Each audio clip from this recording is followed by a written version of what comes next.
កុមារគ្រប់រូបមានសិទ្ធិទទួលបានការអប់រំគ្រប់គ្នាស្របតាមគោលនយោបាយរបស់ក្រសួងអប់រំយុវជននិងកីឡាសូមឪពុកម្ដាយគ្រប់រូបវាយួនជាដំណឹងដល់ពុកម៉ែបងប្អូនប្រជាពលរដ្ឋគ្រប់ស្រីទាំងអស់នៅក្នុង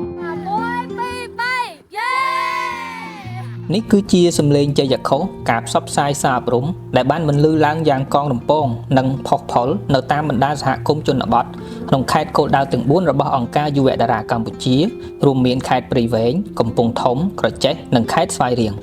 ដែលជាការបើកនៅយុទ្ធនាការប្រមូលកុមារចូលរៀនខណៈដែលឆ្នាំសិក្សាថ្មី2025-2026កាន់តែខិតជិតមកដល់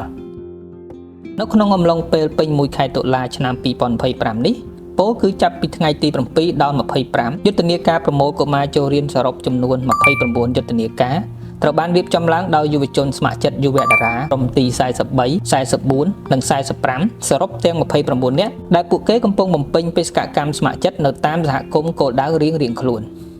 យុទ្ធនាការទាំង29ខាងលើមានអ្នកចូលរួមសរុបចំនួន2193នាក់ក្នុងនោះស្រីចំនួន1174នាក់ដោយគ្របដណ្ដប់ភូមិចំនួន89ភូមិ15ឃុំនិង36សាលាបឋមសិក្សាគោលដៅ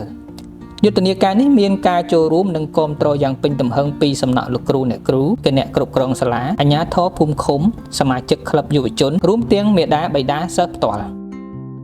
នៅតាមសហគមន៍នីមួយៗយើងសង្កេតឃើញយុទ្ធនាការបានប្រព្រឹត្តទៅក្រោមរូបភាពសកម្មភាពហែក្បួនផ្សព្វផ្សាយឃោសនាស័ព្ទចងបដានិងពាក្យស្លោកនិងផ្សព្វផ្សាយតាមបណ្ដាញសង្គមផងដែរយុទ្ធនាការដ៏មានសារៈសំខាន់នេះទៀតសោតធ្វើឡើងក្នុងគោលបំណងទី1ដើម្បីផ្សព្វផ្សាយនិងលើកទឹកចិត្តមាតាបិតាឲ្យនាំកូនរបស់ពួកគេដែលគ្រប់អាយុមកចុះឈ្មោះនៅក្នុងសាលារៀនសម្ដៅកាត់បន្ថយចំនួនសិស្សដែលមិនបានចុះឈ្មោះចូលរៀនជាពិសេសកុមារក្រៅសាលា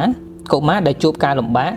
និងកុមារនៅតំបន់ដាច់ស្រយាលគោលបំណងទី2គឺដើម្បីលើកកម្ពស់ការយល់ដឹងនិងបំផុសស្មារតីមាតាបិតាអាណាព្យាបាលព្រមទាំងសហគមន៍ទាំងមូលឲ្យជ្រួតជ្រាបអំពីគុណតម្លៃដ៏មហាសាលនៃការអប់រំប្រកបដោយគុណភាពនិងបរិយាបន្ន